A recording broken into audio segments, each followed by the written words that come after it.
Hi and welcome. Thank you so much for joining us. We're speaking on Giving is Living. Maria, how wonderful it is to have Puja Swamiji with us. Swamiji, can you tell us what a Swami is? A Swami is someone who lives for the sake of others. A Swami is someone who has renounced pleasures, prosperity,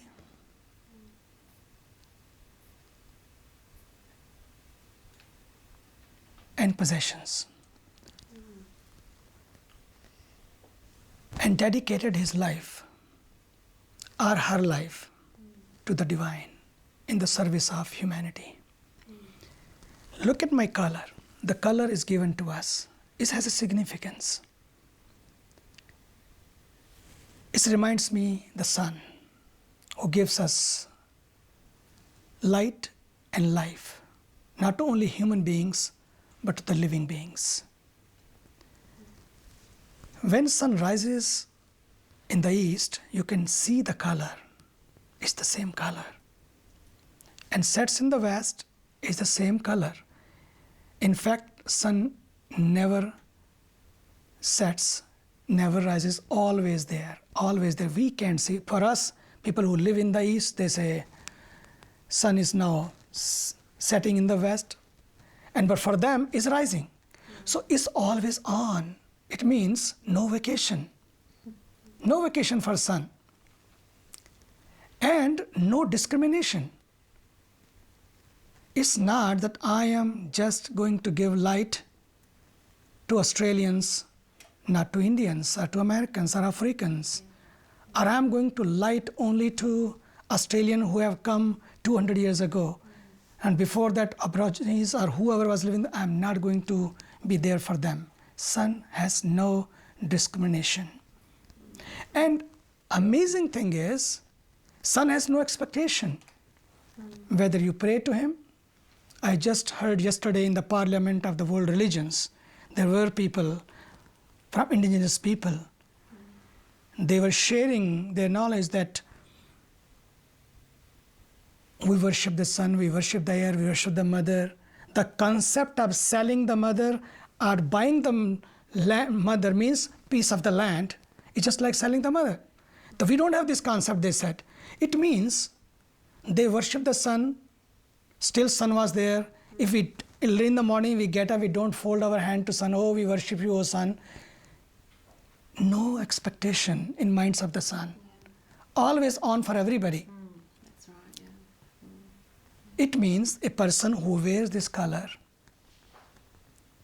should have a life of no vacation, no discrimination, no expectation, serve, and serve. Yes. Without any barriers and boundaries of caste, creed, color, gender, region, and religions. Yes. Can you tell us what brought you onto this path? What led you onto the path you're on? I was touched by my spiritual master at the age of 8. And from that immediate moment and divine touch, I realized that my life is to serve others. The first moment of that touch brought a realization to me that I want to become a Swami. And I shared with my spiritual master. But he would not let me follow him. He said, finish your study, I'll come and take you. But I insisted, Swami, please take me with you. I don't know what happened to me with this divine touch. I just want to follow you. He said, well, 1 year of full meditation, practicing sadhana, meditation, austerities, means not to talk to anybody, not to see anyone, always in silence for whole 1 year. And there were several other rules and restrictions to be in that life of meditation. Very disciplined. Very disciplined Very life. disciplined, yes, yeah. After 1 year of sadhana and meditation, when I became 9, he said, now, time is to come out of this. I said, oh, great, now take me with you. He said, not yet. But I said, you told me. He said, now you have to go to the jungle and the forest. Took me to the jungle, in the forest, me and my divine insurance company, no one else. Amazing. And I have never looked back. Yes. Are there any stories in the jungle that you Many stories, but don't What worry about about the like stories. an amazing Yeah, story? so many stories. What about the one with the tiger? Every moment and minute is full of story. I remember you shared one with me about a tiger or elephant. I can't remember which one it was. The first of all, I was scared about not God, but ghost. Oh, guys. When it came to the jungle, Yeah. elephant, they love you. The tiger, they love you if you love them. Yes. If you be in harmony with them, if you are not going to encroach their territory or going to give them any harm, they are never harmful to you. Yeah, I believe that too. Not only the animals, anyone. If you are not harmful to people, not only by action, even by your thoughts. Action people can see and can react. There can be reaction to that. But thoughts even. The violence is not only in our actions. Violence is in our thoughts also. In our speech also, in our look also. Yes. So, when you are peaceful within yourself, you exude peace, you manifest peace. And if you are in pieces, my dear, you exude those pieces, Yes. Very true. which create not harmony, but disharmony. Pieces are not outside, it's here. Love is here and hatred is here. Anger is here and jealousy is here. It's all here. We don't have to look in the caves or in the Himalayas or in the jungle to find out the solution. If the problem is here, the solution is here. Right here in Australia. Wherever you are. Yes. So, first thing came to me, not God. Really, I'm telling you, when the master told me, you have to go to the forest, I said, what? Forest, jungle, And this is by yourself. and by yourself. Only divine insurance company. But, but divine insurance company in the beginning you can't see. Yes. It's not visible to you. Time comes when he becomes manifested in everything because he is there. But it's in the beginning you can't realize that. Were you scared in the beginning? In the beginning, to be very honest, the first thing came to my mind, ghost. It means I was scared. Why this ghost came to me? So yes. Did a ghost come to you? No, No. it never came. Then what happened? So my master told me, I will give you the mantra. Ghost? What ghost? Which ghost? Yes. Nobody can touch you on this earth. I'll make you that strong. And he gave me the mantra, took me to the forest. Even in first 3 days, yes, I had a fear of ghost. Even I didn't want to go outside. Even for the bathroom also in the night, so it was so dark, there was no light, nothing, being in the jungle, being in the hut. What you see, only darkness. And in that darkness, when I could not see anything else but the ghost. Anything moves, oh, ghost is there. But after 3 days of realization of ghost, immediately the divine realization came to me. That revelation came to me. The God started talking to me. Ghost?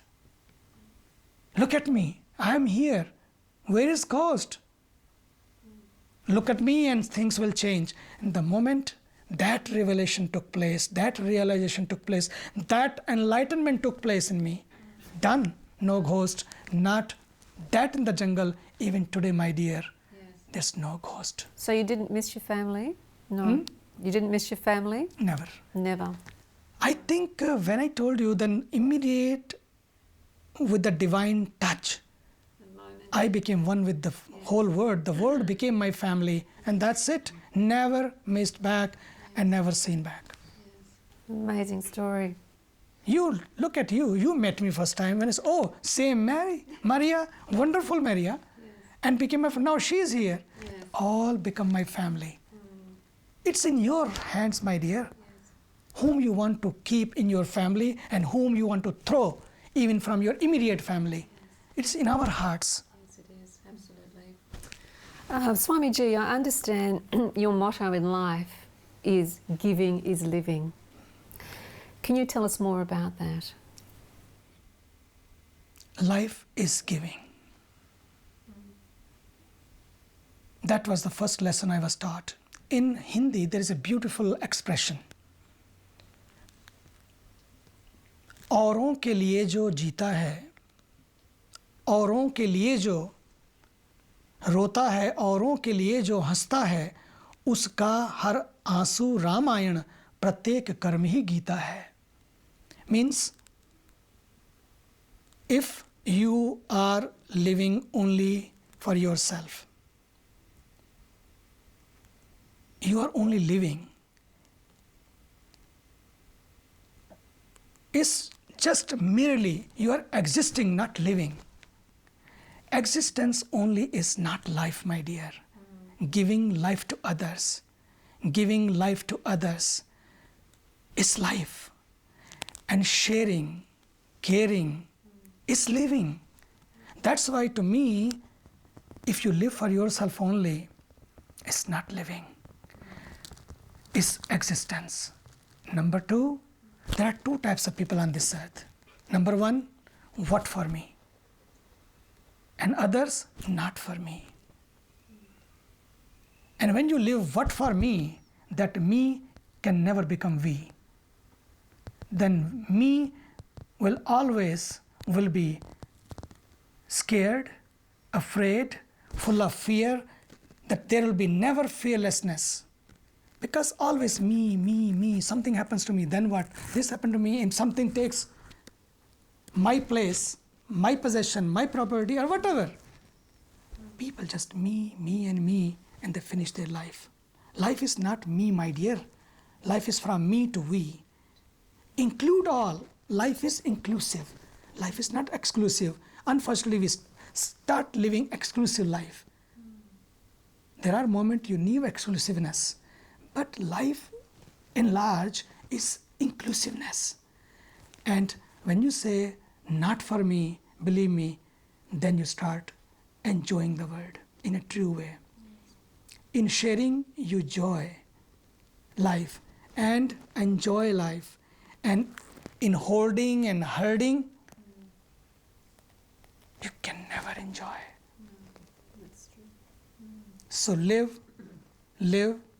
How? To give, and give. And last, when I came to my ashram, you know the mantra was given to me? The mantra? The mantra. That mantra to take care of the ghost was one thing. But how to take care of yourself in the world? How to be in the world? He said, if you want to live, love all, respect all. And otherwise leave. There's no use of living on this earth. Live or leave. If you want to live, love all. Even if he said you want to leave in such a way that people remember you, that somebody came on this earth and had a touch. Yes. And then it's not that you have to look for people. You have to look for God. If you live a life of giving, God will be looking for you. Yes. God will be looking for you. And that's why he said, give whatever you have. You cannot share money, it's okay. Have your talent to be shared with others. Have your time shared with others. If you cannot do anything else, at least give a smile. And if you cannot give anything even, be huggy. And if you are not huggy here, don't wait any hug waiting for you in the heaven. If you be huggy here, only then hugs will be waiting for you in the heaven. Yes. And then heaven will wait for you. Yes. And love will wait for you. That's why life of giving is the real living. The life of joy and happiness, isn't it? Swamiji, what is your mission in the world right now? To serve God. Yes, lovely.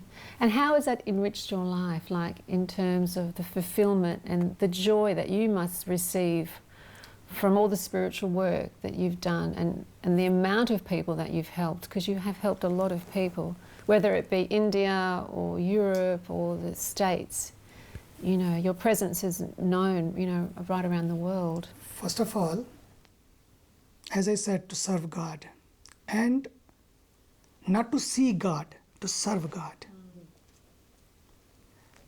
Service to humanity is service to God. And when you see that divine, give any name, doesn't matter. God is one. It's the only supreme being, is good, that we have given the many choices on this earth. And according to our choices, whom you want to belong, doesn't matter, you belong. He understands. God loves diversity. There's only God. Not many gods or many forms. There's only God. But for of that only God, there are many forms and names. Whatever anybody wants to choose to belong, they can. The freedom is given to you. There's a free will. But now, to serve that God, how? To see Him everywhere and everyone. And to serve His manifestation in every form. And that gives me so much happiness, true fulfilling, no stress, no depression, no tension. And all are welcome. And all are my family. The whole world is my family. And there's so much peace, so much love. All the time, just is there. And I have seen in my life, my dear, when you attain that peace through that service, through that divine connection with the divine, you become peace. And if you become peace, you change the world. Mahatma Gandhi used to say, be the change.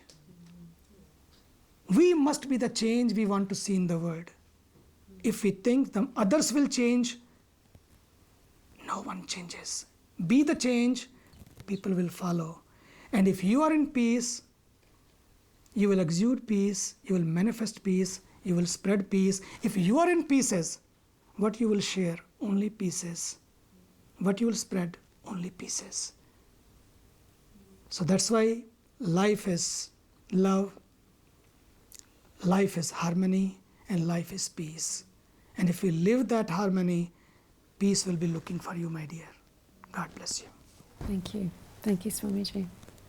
Maria, that was just so wonderful to speak with Puja Swamiji. And now how blessed are we to be able to speak to Sadhvi Bhagawati. It's so lovely to have you here with us. Thank you. It's wonderful to be here. Can you tell us why meditation and yoga is so important at this time? The word yoga literally means union. They're not merely exercises. They're not merely a way of getting in shape or getting flexible. And the union that yoga means and that it speaks of is not simply a union of our head to our knee or our palms to the floor in the various asanas. The union that yoga speaks about is the union of ourself to the divine.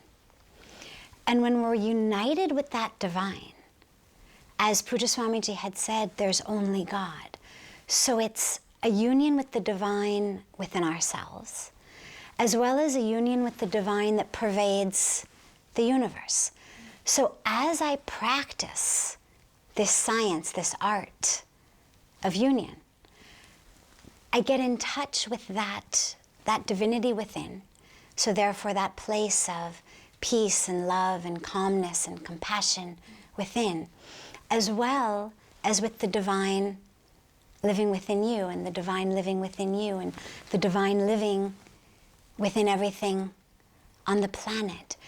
These days we've managed to come up with cures or vaccines or even completely eradicate communicable and infectious diseases, polio, smallpox, measles, so many of the diseases that ravaged people in past centuries.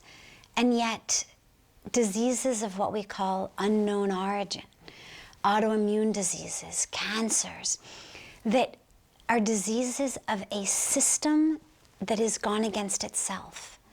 It's a system out of balance. It's a system gone awry. It's the self recognizing the self